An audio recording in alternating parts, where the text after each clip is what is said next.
everybody!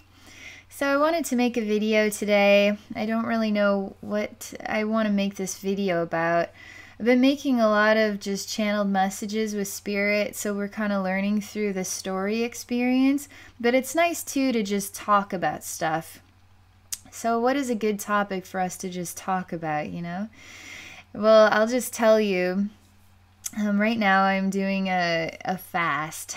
I started yesterday evening, and I super encourage people to explore, if you can, to go even a day without putting food in your mouth, just to see if you can do it. It's a really incredible experience. A lot of people like 3-day fast is a really good...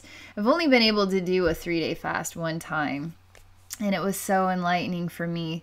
I was 19 years old when I did it, and at that time I was really interested in learning about other forms of spirituality. So I was raised Catholic, so I always knew about God, and I knew about angels and Jesus, and I prayed a lot, and I prayed to God a lot about humanity, and what I saw was what was worthy of this world was not worthy. Nobody in this world was worthy of hell.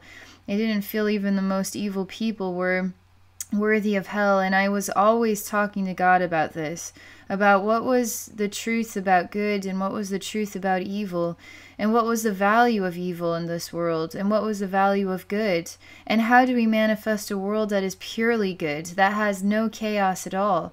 And I would talk and talk and talk to God about this stuff all day, at night. I would pray all the time. That's praying, right? Do you know what praying is?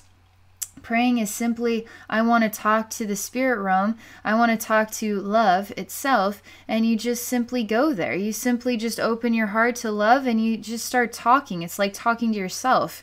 But you talk in your mind and you feel in your mind that you are speaking to that version of love that you are wanting to connect with. So I was connecting with the version of love I defined as God, the Almighty, the super creator, the big old man with the beard in heaven. That's who I was connecting with. Somebody who ultimately understood me completely, inside and out, knew my weaknesses, knew my vulnerabilities, knew my pains and sufferings, knew my joy, knew my dreams, knew everything about me. I was speaking with this aspect of love. And yes, I was speaking with a man the entire time. I really saw God as a man that lived in sky, and I did. But as I grew up and grew older, you know, I'm here 19, and I already had so much figured out. I had already thought through so many things. I had already perceived that maybe there was something weird about me perceiving God as only male, God as somebody who lives in the clouds. Where is heaven actually located? I was always asking these questions. And so once I got into college, I started to explore reading books about spirituality from an alternative perspective. So I actually read a lot of Sylvia Browne books about what the spirit realm looked like from Sylvia Browne's perspective. And what angels are like, how to talk to angels, all kinds of stuff like that. I was really interested in reading books about reincarnation and psychologists or hypnotherapists that would take somebody into a alternate state, and they would start to speak about other lifetimes, and through revisiting those lifetimes they were miraculously healing themselves of fears that they were having, unexplainable fears. I thought that was phenomenal. I thought that was fascinating. I wondered why this world didn't grab a hold of this potential to heal people. Why were we not using this? Why were we not opening our minds to the possibility of what all is out there? Why are we still keeping such a narrow focus on what is not truly helping us at all? And we're still sort of feeding on that. We're still living by that. And we aren't choosing to have self-awareness, you know? Self-discovery. The observer self that's constantly looking at our actions and behaviors and asking the questions as, well, why am I attracted to that? Why am I attracted to these friends? What can I do to be a better friend? What can I do to be more trusting of people? What can I do to stop being afraid of love? What can I do to actually stop and say you are beautiful to myself today? What can I do to start acknowledging that there's value to this? Value to doing things differently. So here I am, I'm having a fast, and I'm thinking back to when I was 19 and I accomplished this 3-day fast. And I was also sort of inspired by all these, I was reading about a lot of spiritual stuff and thinking about how people would go for 3 days without eating. Isn't that bad for the body? Couldn't that be not a good idea? And I thought, well, you know what? I guess I might as well try, and then I'll discover for myself, if it's a bad idea or not. So in doing that, it really opens up your eyes to actually knowing what it is like to be hungry, because in America, we don't truly know, a lot of us do not truly know what it is like to be hungry. And you don't ever know what it's truly like to be hungry until you choose to stop eating. And now you choose to have to overcome the vulnerableness, the weakness, the attraction to your instinctive need to put food in your mouth. You've been putting food in your mouth since you were born, So now to suddenly stop putting food in your mouth, your body starts to freak out. And it freaks out in all kinds of ways. You'll start to smell foods more potently than you had ever imagined. You start to have your mouth water so much more than you would ever imagine. You start to dream about food. You start to think that's all you can think about is food, food, food. When is my time up? It's only 3 freaking days. Seriously, it's only 3 freaking days. You'll tell yourself this over and over again as you're like struggling. So you get past day 1, right? And day 2, you just I'm halfway there. I'm halfway there. I'm halfway there. And then day 3, it's like, I'm on the last day. I'm finally there. But this is the struggle you endure. And it's so enlightening. It's so powerful to have this discovery. And then when you can finally meet that moment where you can finally eat, definitely don't go to the grocery store on day 3 like I did. At 19, I had my own place. I was so hungry. I went to the grocery store. I spent like $174 and some change. Then I bought stuff I would never eat, like some sort of Asian cookies and like this is all the most random things possible. Like the most totally random things just sounded so freaking delicious, and I was sure I was gonna eat it. And I bought a lot of stuff I've never tried before, and I never ended up eating it. I kind of ended up going back to, sandwiches and cookies, and you kind of end up going back eventually to the old eating habits, but it does give you a whole new respect and gratitude for food. It does. It is spiritually enlightening experience. So here I am doing this again. What has inspired this? I can't really say, but it feels right. It feels like something I need to do for myself, to take a step back from the normal grind and actually give myself the gift of a new appreciation, to revisit the appreciation of food, the appreciation of what I have, the appreciation of just simply this moment in my life. When you go on a fast, it gives you a new appreciation for everything. So that's what I'm doing right now. I'm shooting for 5 days. I told myself 3 days, but I'm gonna try and do 5. When your goal is maybe I'll do 5 days, you're probably gonna crash at 3. But I'm thinking maybe I'll do 5 days, but I'm definitely gonna do 3 days, right? And if I feel like it, then I'll do 2 more days. We'll see. I know by day 3 I'll be like, oh, I don't want to do 2 more days after this. I just want to eat just some pineapple, just some pineapple. Something. I'll eat lettuce, I'll eat pickles, and I don't even like pickles. I'll eat anything. I just need a bite of something. That's what it's like. Anyway, so I just wanted to make a little video to talk about that. I'm just going to pause for a moment and see if there's anything else that I feel inspired to talk about. Yeah, I feel inspired to talk about one more thing. I actually was kind of browsing some of the very kind comments that I've gotten on my videos, and one of the reoccurring comments I've gotten is about sharing a message with a deceased loved one, and knowing that they heard you, knowing that your loving feelings towards them, your loving message towards them was heard. In a way, it makes me sad in my heart to feel like human beings don't realize that they simply connect with their heart and they say, I love you to the spirit. That's all you have to do. You have the power. You have the power simply by like I said, I wanted to talk to God. So I just simply started talking to God. Who is God? Where is God exist? Well, I want to talk to Archangel Michael. Okay, well, I'm just going to start talking to him. Does that mean he has to talk back to me? I never heard God talk back to me. Never. I still don't hear spirits talking to me. I don't hear them talking to me. I feel them speaking to me. I feel what... It's a big deal. It's a big deal. I feel what soft and peaceful feels like. I feel what collected or totally spastic and disorganized feels like. I feel everything out. So when I go into a visual scene and I start to interact with a scene, and then they start sharing the meaning through feelings of grief, feelings of sadness, feelings of rage. They don't do this to me. They don't talk to me. So if you hear me cussing in there, spirit never cusses.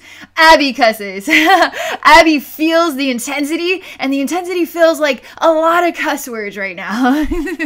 That's the only way I can define it in English language. But that's just me talking about my experience interacting with the spirit realm. But when you're just starting, you just simply connect with the intention, I want to be heard. I want to be heard by this loved one who passed away last year. I want to be heard by them. So I'm just going to think about what they looked like, and I'm going to think about their name. Now I see them. There they are. I see them in my mind. And now I'm going to actually walk in my mind toward them, and I'm going to just hug them for a long time. And now I'm going to just look in their face, and I'm going to tell them everything I've been wanting to say. Thank you. I miss you. I love you so much. I hope that you're happy. I hope that your life in heaven is full of love and joy. I am so happy to see you right now, because when you see them here, this is real. That's the problem. Our world says that our creative mind is fake and only logic is real. When has logic solved anything? Logic can only solve so much before even logic has to get creative in order to expand. So logic can only go so far, and it's very rigid. It's really black and white, but that's not the truth. It's a creative universe. It's a spiritual universe. This is real. And what you feel in your heart is real. And the connection that we have with each other is real. So my heart is full of love, right? And in that love is all the reflections that remind me of love too. All of the spirits, all the angels, all of heaven, all of the creative universe, all of the grasshoppers and the ants and Mother Earth, and all of humanity.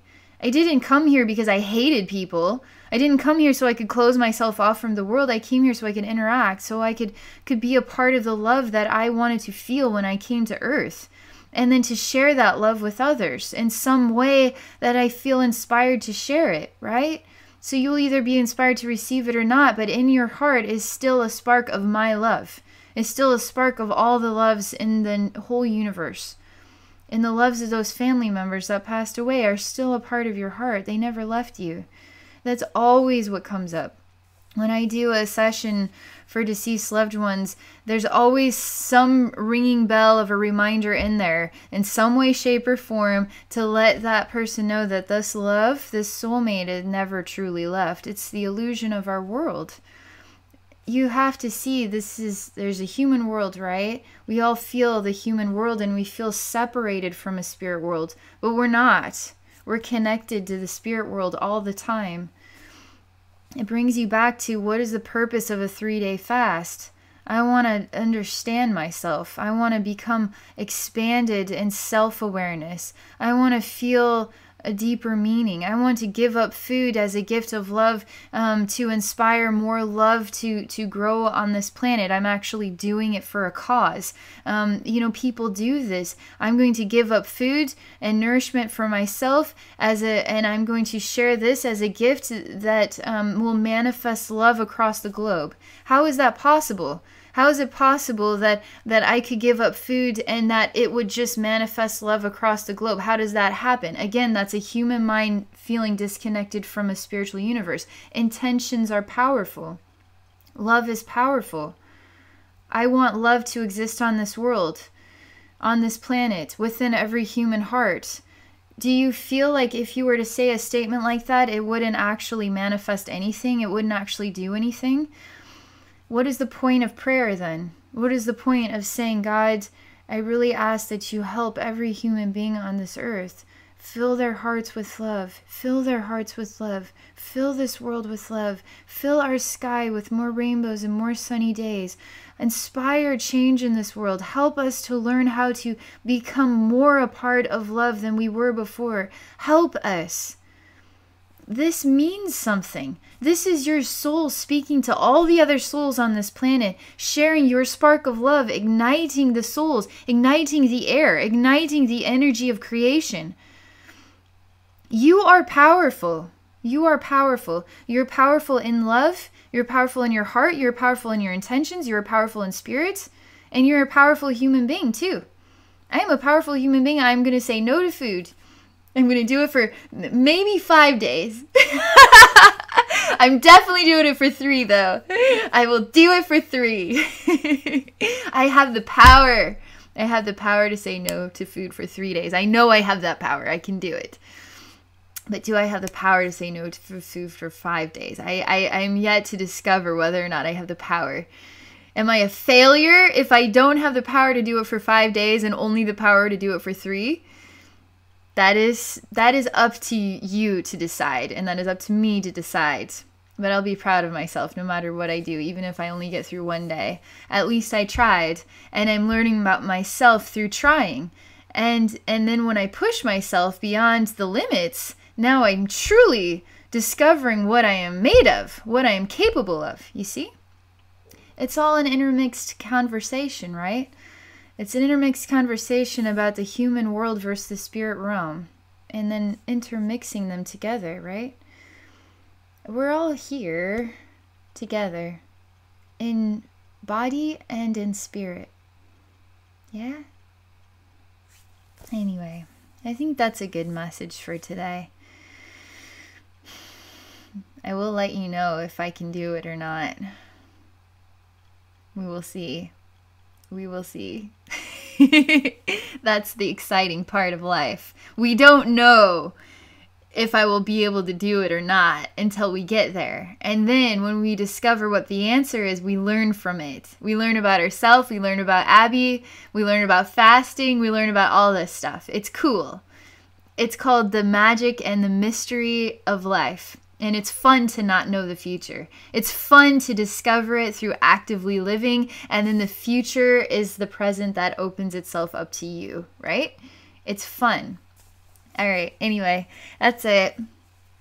So I want to thank you for watching my video and for everybody who shares all these kind messages with me. It really touches my heart. I don't know how to be out there enough for everybody. And even Facebook, I am horrible. I stink at Facebook. I actually don't know how to work Facebook. I don't know how to work Facebook. And I don't like being in Facebook. It overwhelms me. It really does.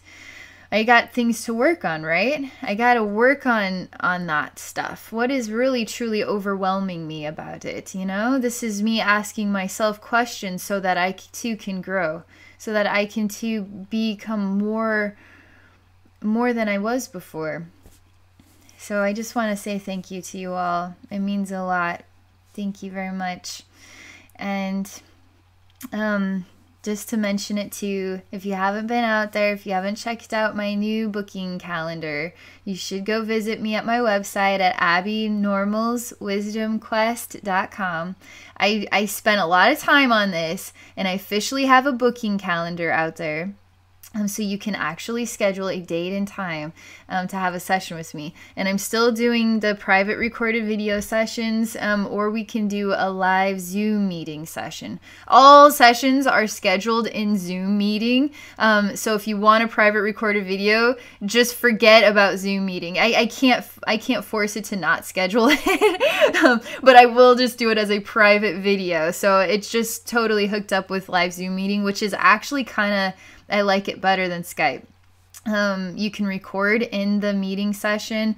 I'm trying to figure out how to actually, I can use it to do like group sessions where I could be a speaker, and then there could be like 100 people, and then I could do like psychic mentoring stuff in there.